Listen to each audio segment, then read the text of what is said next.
just want to say, really enjoyed the 2 episodes so far. Thank you for releasing them in December, because nothing says Merry Christmas like exploding heads and giant scorpions. So it's family entertainment. It's family entertainment, all the family. Yep. The first season, it blew up. It was a massive phenomenon. Just curious for you guys, as somebody who, as people that are actually in it, did you know how big it was going to be? And if so, like, when did it become apparent? I didn't think it would be that big, but you hope.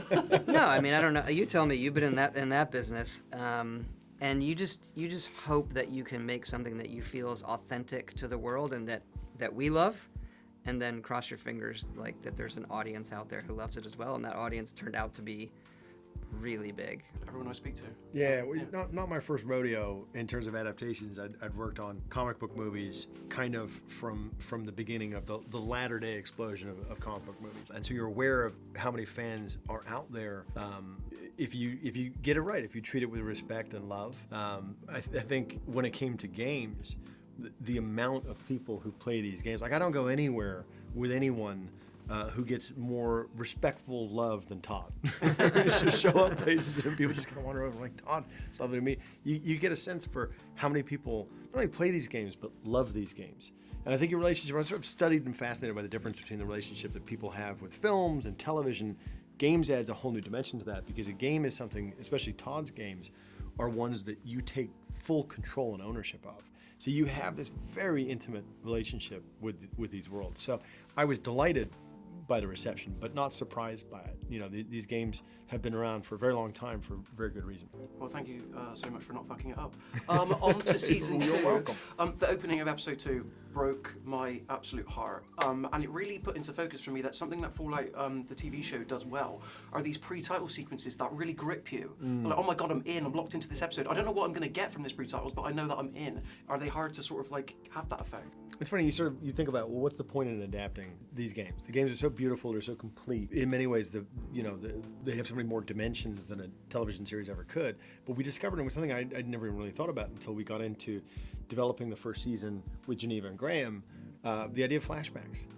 You know, which are something that television and film can do effortlessly, but are a little harder to do in interactive. It's a little more jarring to suddenly be in a different moment, whereas it's kind of, it's almost not essential, but it's one of the most fun things we can do in a series is transport the viewer back before. I think especially with the Fallout universe, not just because the world of the games after the war is so fascinating. The world before the end of the world is so fascinating. It's so distinct and different from ours. I think in the first season, one of the challenges we had, because we knew that there'd be a lot of people watching the show who maybe hadn't played the games, was how do we explain to them what the world was before? Because it's not our world. It's a different world. And so the flashback in these pre-title sequences became this kind of essential way of living in that world. So we have a lot of fun with those sequences.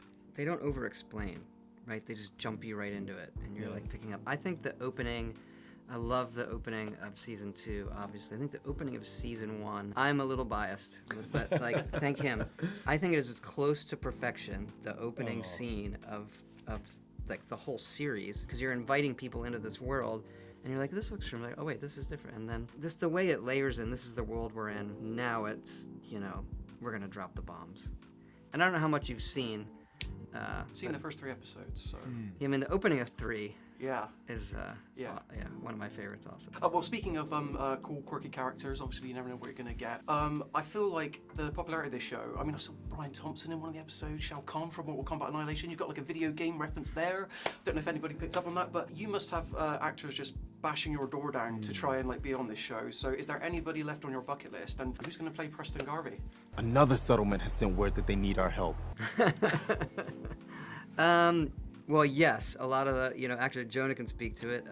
It became very popular, and there's so many people that obviously, we think about. There's definitely one actor in particular whose voice has been so essential to the franchise that we were incredibly excited to work with. Amazing. If there's one character or story arc, obviously we're jumping around the timeline constantly, that you would advise viewers to pay close attention to in season 2, is there one of those that you would advise them to watch for? It was like deciding between children. I do love what Kyle MacLachlan is doing this season. He gets to stretch his legs, and he's such a great actor, and he has such fun with it. You're having fun with his character in a way you didn't expect coming out of season 1. You see a little bit of that in the trailer and some of the other stuff, Bit of an explosive story arc, But anyway, guys, thank you very much and best of luck with the season. Yeah, Can't wait. thank you. Thank you. Cheers. We're actually beginning to get along.